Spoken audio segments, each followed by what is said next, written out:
It's one of the world's greatest engineering wonders, the Great Wall of China.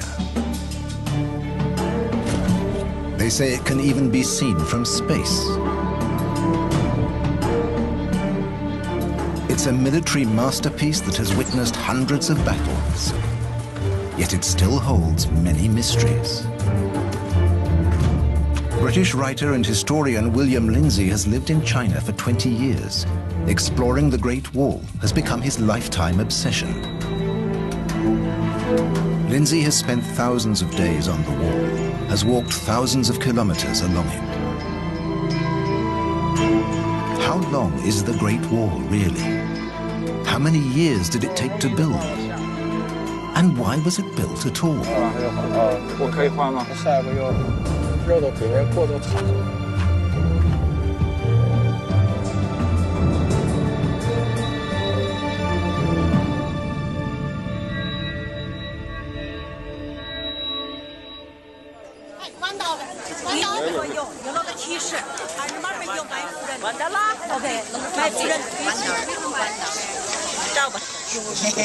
It's only a short trip from Beijing to one of China's most popular attractions.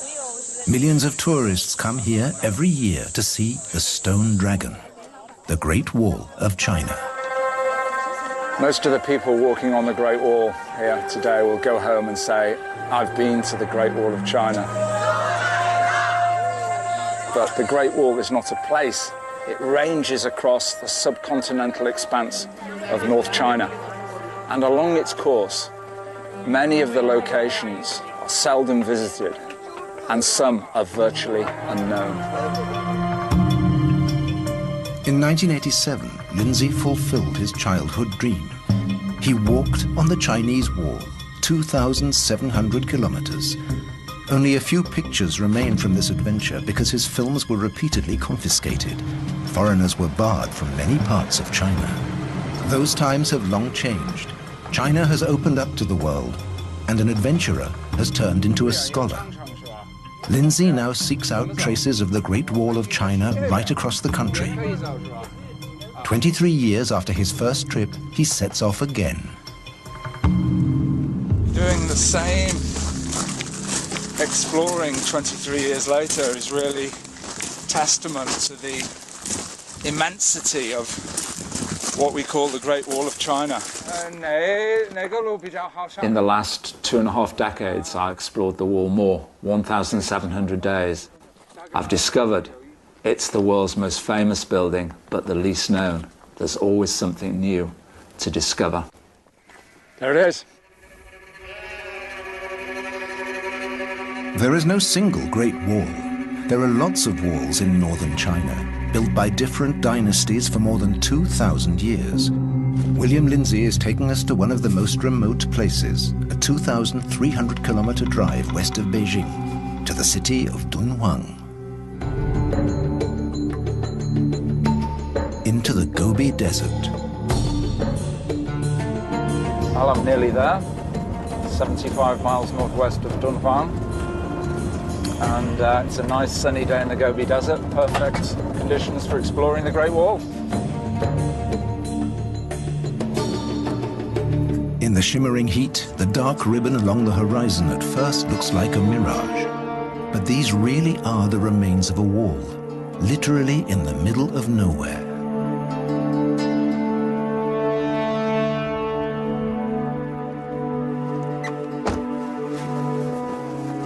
Well, one of the most precious parts of the Great Wall of China. This is the Han Wall, built 2,100 years ago.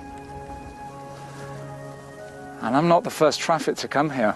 This is the Silk Road. So merchants would come from the deserts in Central Asia, entering China at this point, and then proceed east to the heartland of China. So let's go and take a closer look. Built over 2,000 years ago, this wall looks completely different to the familiar Great Wall near Beijing. It's not built of stone, but this construction material has kept it strong for millennia. Reed and gravel. But who was this wall meant to protect, so far from civilization?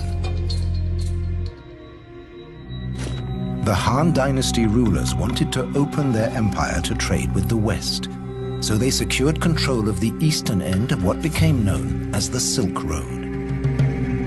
The Han Chinese occupied the vital He-Shi corridor that runs along the Silk Road between the northern steppes and the Himalayan foothills. It's a real border, not just between peoples, but between lifestyle. The nomads of the steppe live in yurts, the traditional round tent.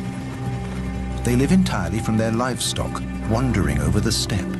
They pitch their yurts wherever they find grazing land for their herds.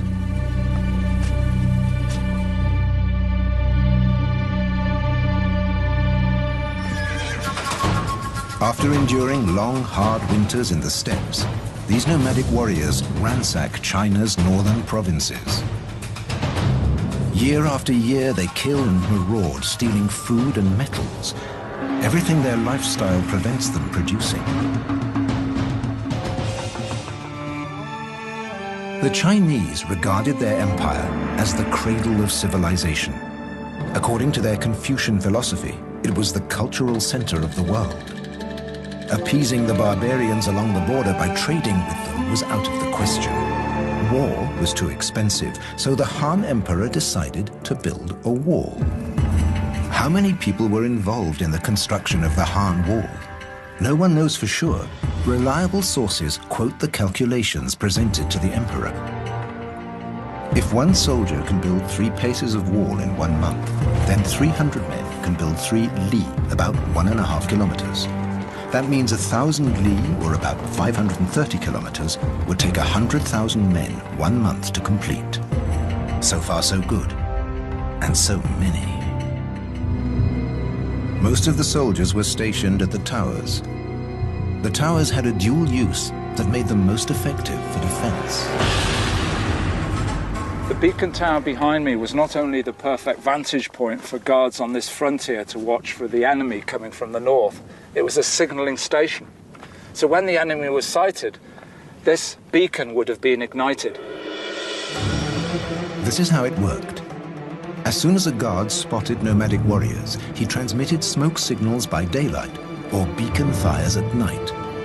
The alarm was communicated along the wall to garrisons located in the hinterland. How long is the Han Wall?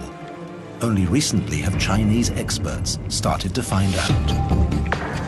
We've joined the local archaeological survey team who are taking part in a national survey to locate the line of the Han Dynasty Great Wall.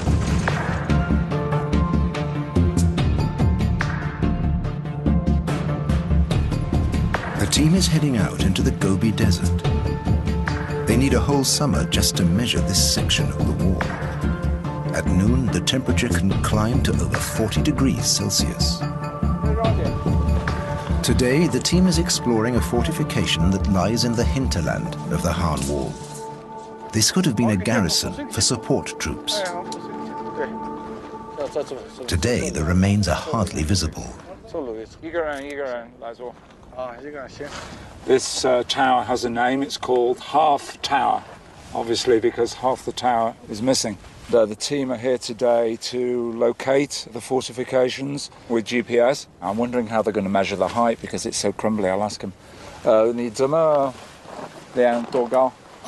现在我们有那个才破了啊！我们有测距仪小段，到跟前大海让它破一下。我们有测距仪，专门量高度的。So they don't have to climb up the tower to measure it. They have a device here. A laser rangefinder collects the data. It'll be a few years before the results of the survey are summarized and a figure can be given for the length of the Han Wall. 以前我们这个工作做的比较少一点。我给他说。So from here to the Jade Gate is about 45-50 kilometers. And there are 3 sections of wall that are quite visible. And in between, there's virtually nothing, although the archaeologists may find traces. Mr. Yang is very reluctant to give a guesstimate of how many kilometers of Han Wall are standing.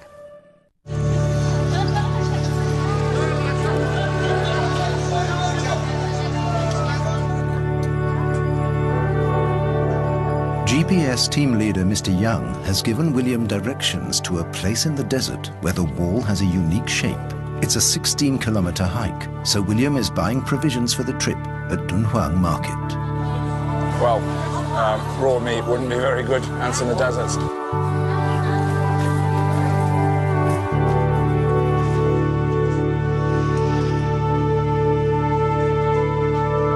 A lot of what he sees doesn't seem too useful for a desert trek, but he finally finds what he needs. Successful shopping trip for $1.99 or so, a good supply of high-energy foods. Delicious. Next morning at 5 o'clock, Lindsay sets off for the hike. Lots of satellites around. It's 14.4K, so it's about 9 miles or more. He's not walking alone. In the desert, it would be too dangerous. With him is his Chinese friend Piao Tiejun. Sun coming up there. Yeah. Their GPS says they will reach the unique strip of wall in 5 hours. Let's go.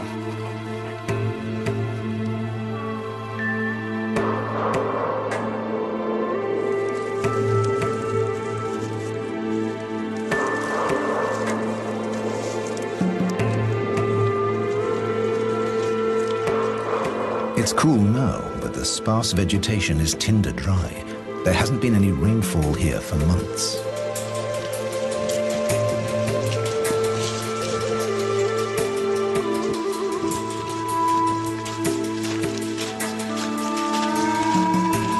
They're walking in a featureless landscape. You can see a solitary tree over there.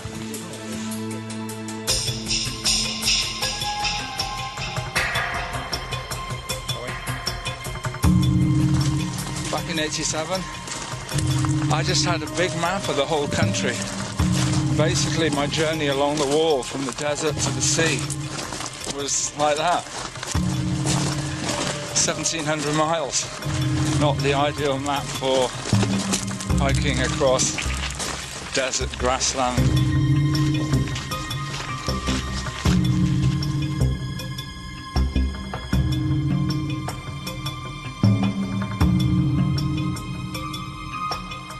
It's nearly noon and the sun is burning.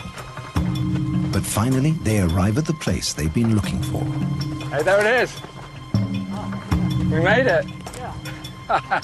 Fantastic. Great. Brilliant. For William, it's already worth the trip, even the 5 hours back. Amazing, eh? Oh, look at that. Fantastic. Fantastic.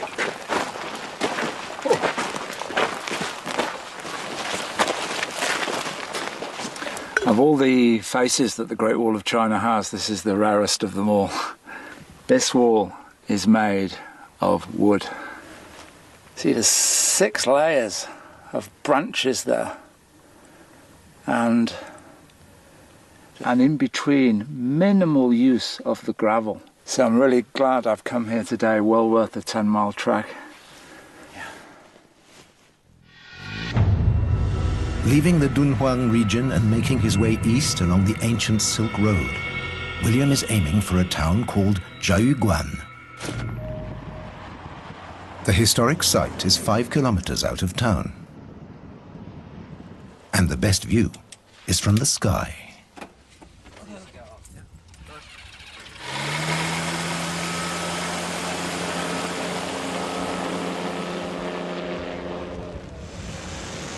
A giant castle guarding the wall, built in 1539 by Jia Jing, emperor of the Ming dynasty.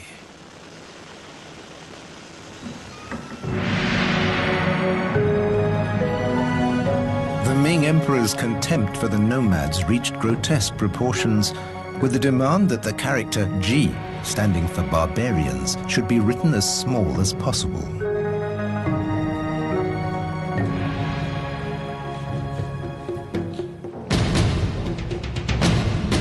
After the Han Dynasty, other dynasties rose and fell. Many of them built walls, but none of any significant length.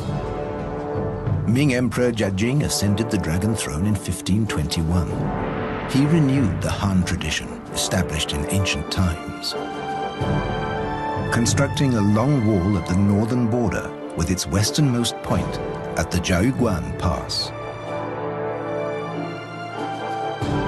Jiaoguan translates as barrier to the Pleasant Valley, and Pleasant Valley means China. This gigantic fort is built in the foothills of the Himalayas.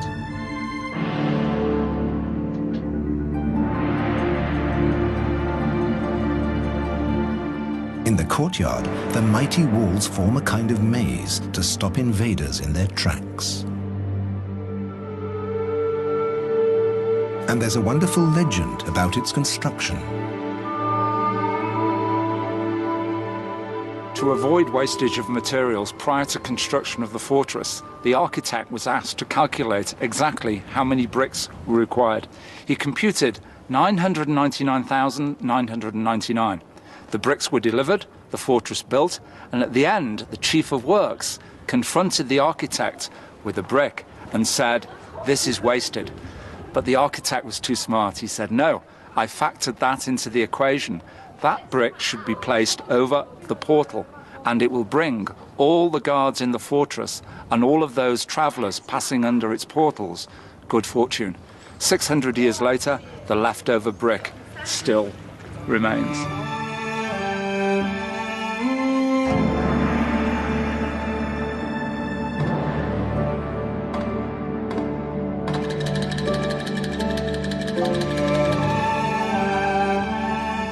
Next to the fort is the starting point of the wall constructed by the Ming.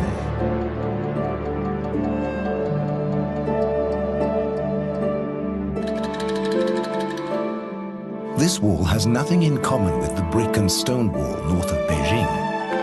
It's made of rammed earth, and although it's more than 400 years old, it's still in good shape, and it's still wide enough to walk on.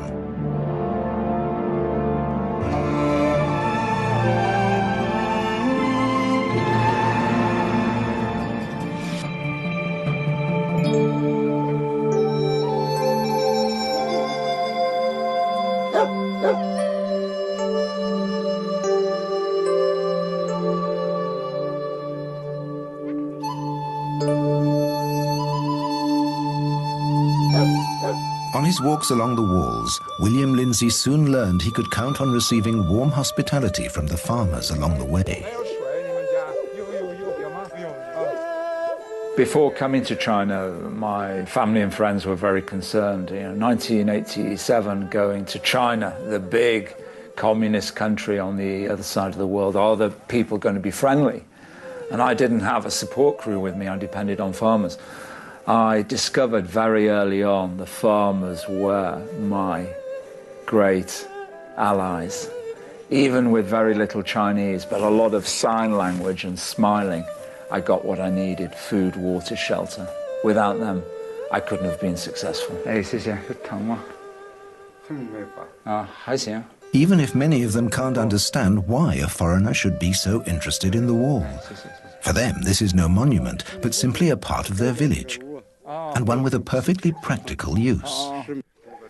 I was asking him why these holes in the wall. I thought they were nests, but in fact, previously the farms were right up against the wall, so there were wooden beams going into the wall.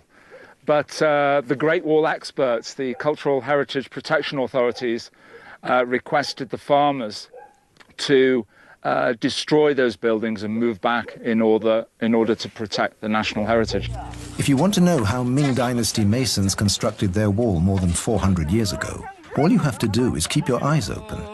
Even today, Chinese farmers build walls in the same way their ancestors did. They tamp the earth in a wooden casing.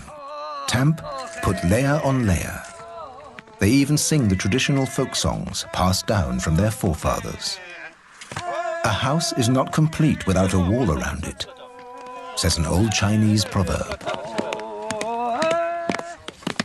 My friend Chen is building this wall to enclose his compound, so this is the final piece of work.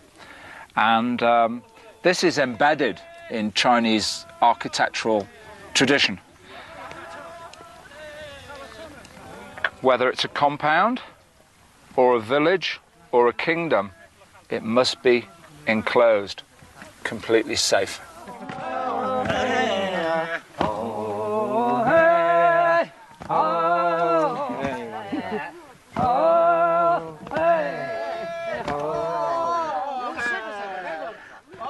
They built most of the Ming Wall just like this. It's a rammed earth wall. Imagine how many billion thuds it took.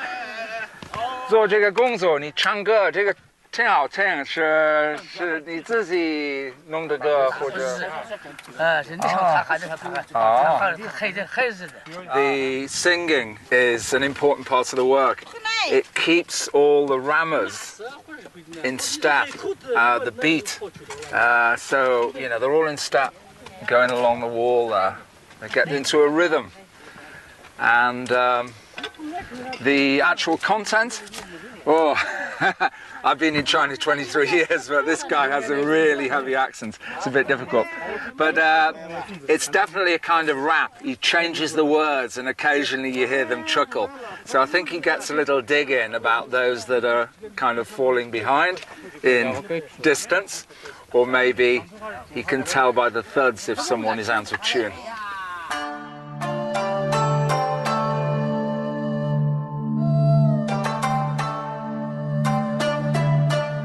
This group of about 20 farmers, mostly women, took a day to erect about 27 meters of wall. We don't know if their ancestors could have worked better or faster.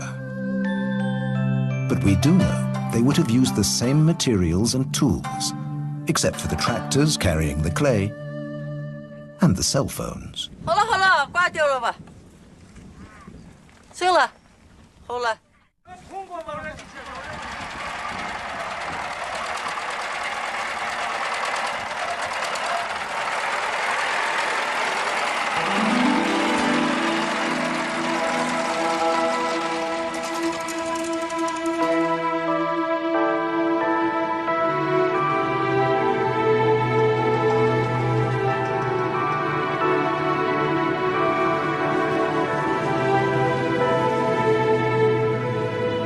On his journey along the walls of China, William Lindsay is walking eastwards, out of the Heshi corridor and turning north along the Great Wall of the Ming Dynasty. Into the Great Loop of the Yellow River, the cradle of China's civilization.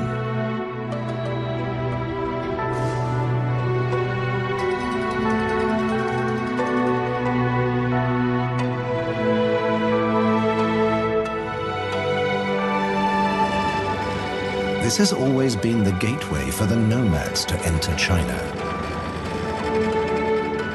Here, though wind and weather have done their worst, the wall and its towers can still be made out on the crags above the river.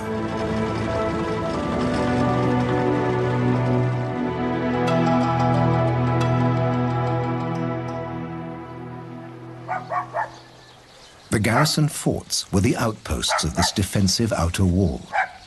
Today, their use is strictly non-military.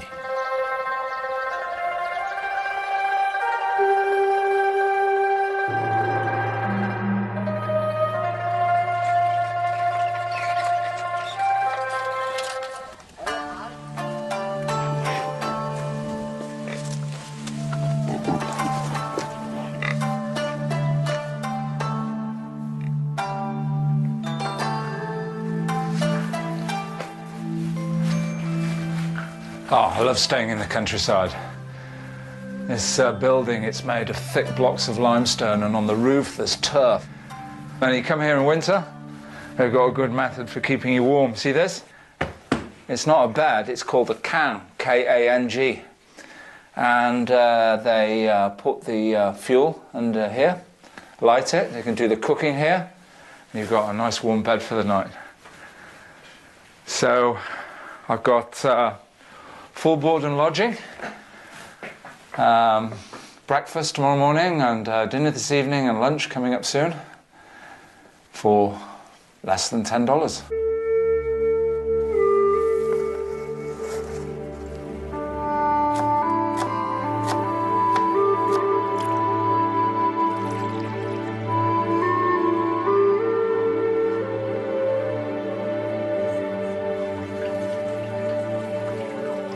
大黄瓜。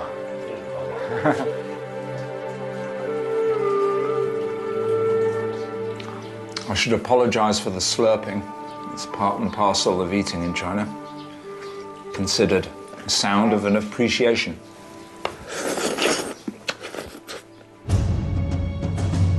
The ingredients of the lunch William is appreciating today are also the reason the nomads raided the land of the Yellow River throughout the 16th century.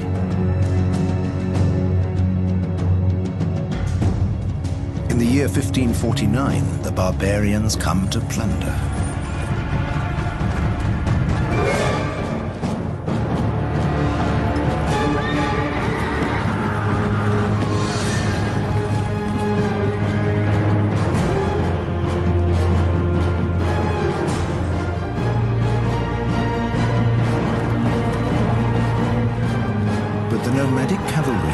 To a virtual standstill at the new border wall at Xuanfu.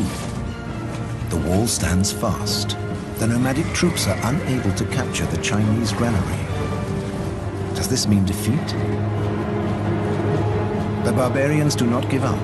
They have a message for the Chinese. They will attack Beijing, the capital. By marching east, the nomad army finds its way around the wall, thus avoiding the Ming Emperor's elaborate border fortifications.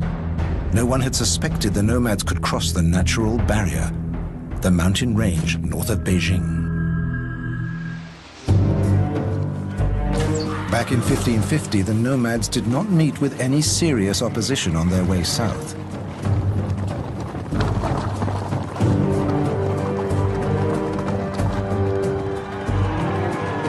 They terrorized Beijing's suburbs for 3 days.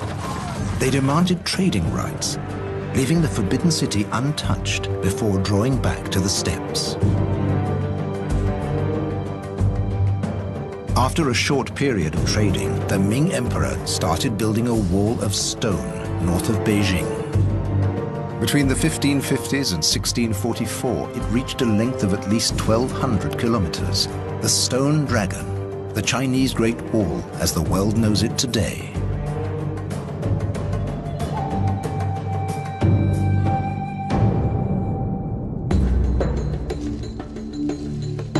How many people were needed to build it? Official figures are rare, but in some inaccessible sections of the wall there are still stone tablets engraved with texts that could give us that information.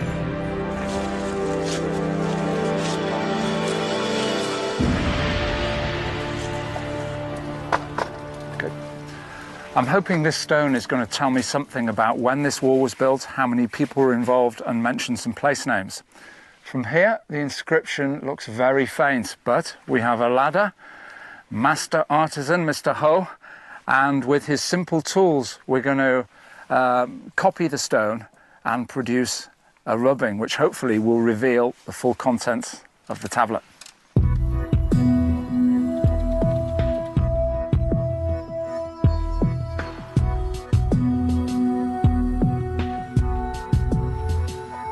This ancient Chinese copying technique starts with gluing a sheet of paper onto the tablet, simply with water.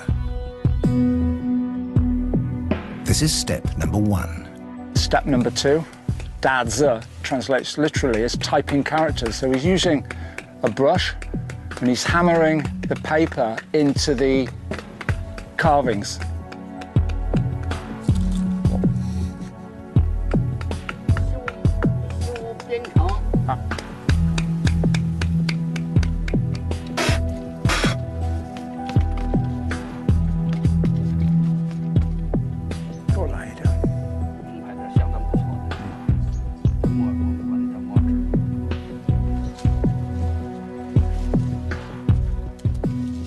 The higher parts of the paper will be blackened, and the lower parts that have gone into the characters and any design along the edges, they will remain white.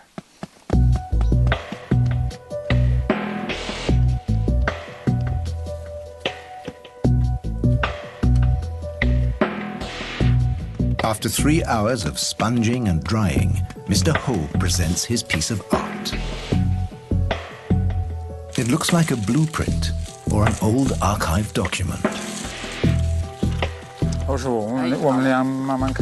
And he helps William translate the ancient Chinese characters, which today hardly anybody can read. 啊，它现在是就是这个地方，到王时忠，王世忠，啊，军政，然后这是百户，百户，百户叫扬州，修的第2年冬天修好。This stone is telling us that 2 military officials in charge of 1,100 families put in the effort to build 250 yards of wall in the autumn of 1579. So in terms of very simple arithmetic productivity, we're talking about 4 persons per family, 4,500 people working for 8 to 10 weeks in the autumn of 1579 to build that. Whereas tamped earth walls were built by untrained serfs or peasants, this project required special knowledge. Hundreds of master builders and skilled engineers, thousands of stone cutters and tens of thousands of masons were recruited to build the wall. And another factor led to the costs rising exponentially.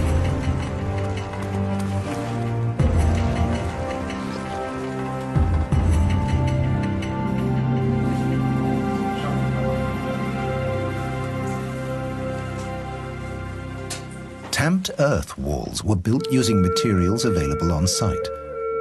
The material for the new wall had to be manufactured before use. The Chinese had devised a network of brick kilns set up near the construction sites. One of these sites was found by local farmers and inspected by Professor Wang Cunong, curator of the Great War Museum in Shanghiguan. So at this location, they discovered around 60 brick kilns, and it ranks as the best production center of bricks preserved along the whole length of the Great Wall. And it's estimated that each kiln could fire 5,000 bricks. Now, given that there are 60 kilns in this valley, the production of this center alone would be equal to 300,000 bricks per month, industrial scale production. Then as now, mass production is one thing, but it's a different matter to transport the product to where it's needed. Logistics. Now, key question, very interesting question is, how did they move all the bricks up there? 王老师，你觉得我们离长城就是在上面，我们可以看那个烽火这的转到长城上面。 Again, there is almost no historical record to answer this question. But Professor Wang has his theory. People may have carried a few bricks on their backs like this. And also it's been suggested a herd of goats could have carried a lot of bricks up there quite effectively. 2 bricks on the back of the goat, and the bricks are joined together with rope, so the goat is quite balanced as it's moving up the mountain.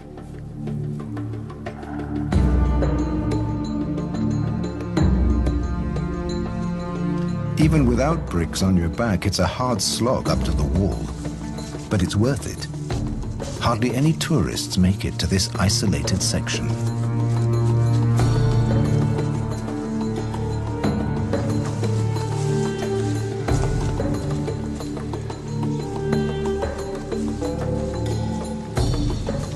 Every time I come up here on these trails, I spare a thought for the builders who had to heave, push all of this building material up here, all these blocks, all of these bricks.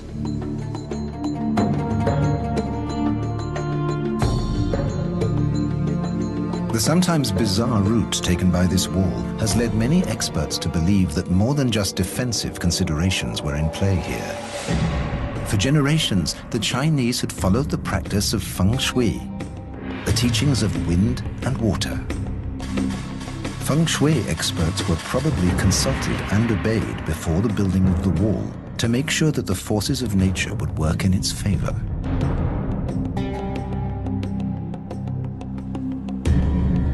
Spending his days alone on the wall, Lindsay imagines how the soldiers must have suffered here.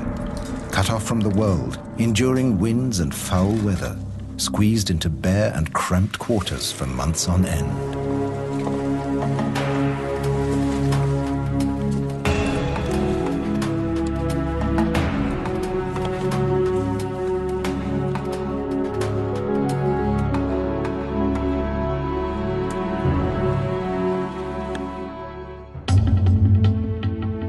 Finally, this wall is a monument to the closed world view of the Ming Empire. It circumscribed their universe and excluded everything that was foreign. Often scratching around in this rubble, you can find bits of pottery. Not sure what this stone is. This stone looks quite interesting. Maybe a brick in it. Let's have a look.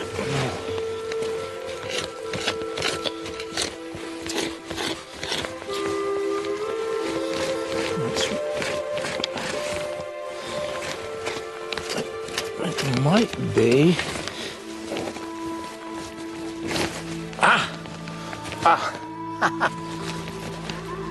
That is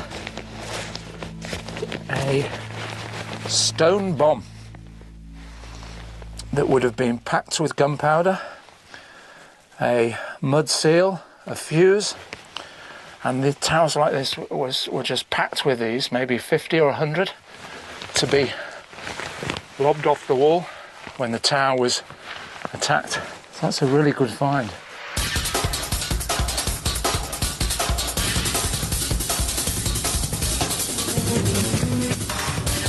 "320 kilometers further east, we find another example of living history. 这是这个山头那第一个好的，对，那个比较保存完好那个。对对对，那就是我们张家楼。对。骆家楼。This is Zhang Heshan. His ancestors built the wall here 440 years ago. And close by, towers have other family names like the Chen Tower, the Wang Tower, the Luo Tower. So here we have the family history of the Great Wall still living on 440 years after it was built.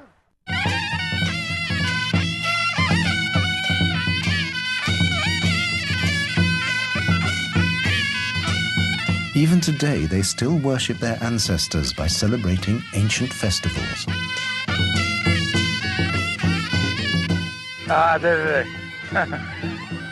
The pig was slaughtered yesterday, so it should be quite nice, fresh pork.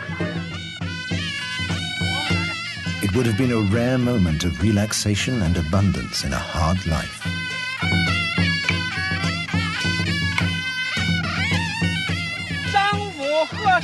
As the oldest member of his family, Mr. Zhang makes the sacrifice to his ancestors and burns incense sticks.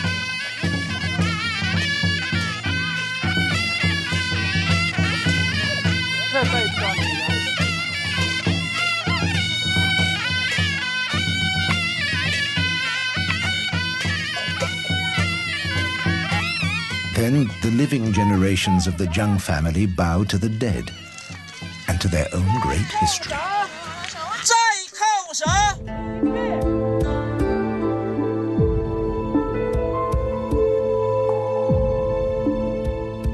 The village families had to look after and feed the soldiers in the towers.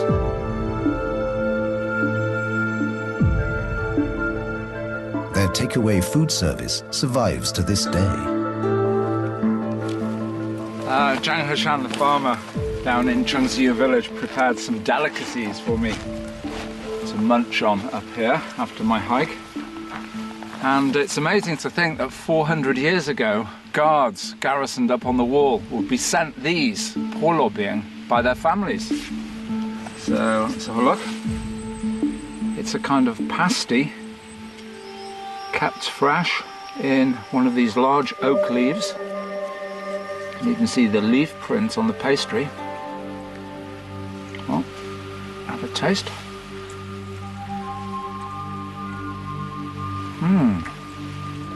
Full of chives. Kind of Chinese hamburger. Maybe the original Chinese takeaway for those up on the wall.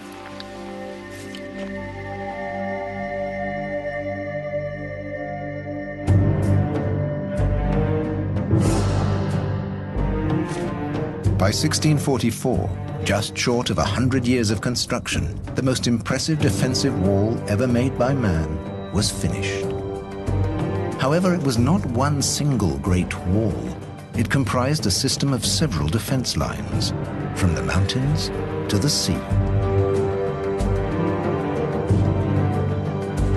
In 2009, after a national survey of the Ming Wall, Chinese officials announced that the total length is 8,850 kilometers. This is the end at Shanghaiguan, meaning Mountain Sea Pass.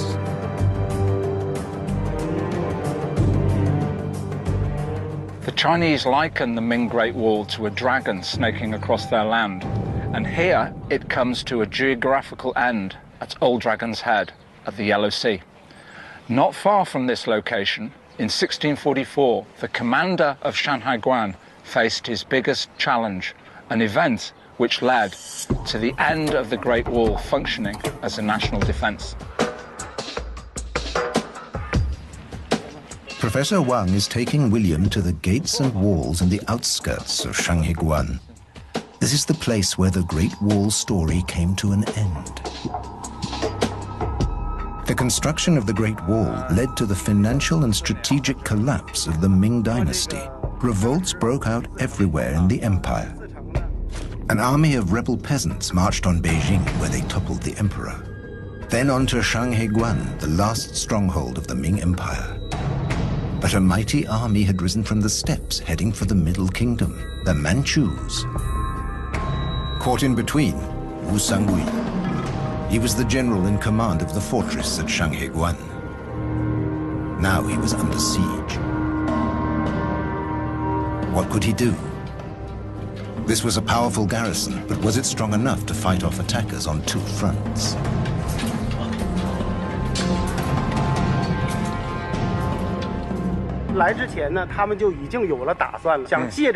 Professor Wang Cunong tells William Lindsay the solution he found. So trapped between two enemies, Commander Wu Sangui knew he couldn't defeat them both, so he came up with a plan to offer an alliance treaty with the Manchus in the north. And the two armies joined and confronted the peasant rebel army, and they defeated them. A wall is only as strong as the men who guard it, Genghis Khan is supposed to have said. His successors from the steppes, the Manchus, would have agreed with him. 80,000 Manchu soldiers passed through this gate and entered the heartland of China.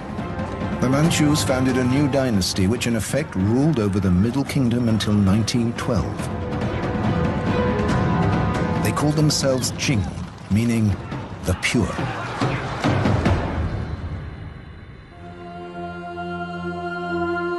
And the Great Wall was of no use anymore.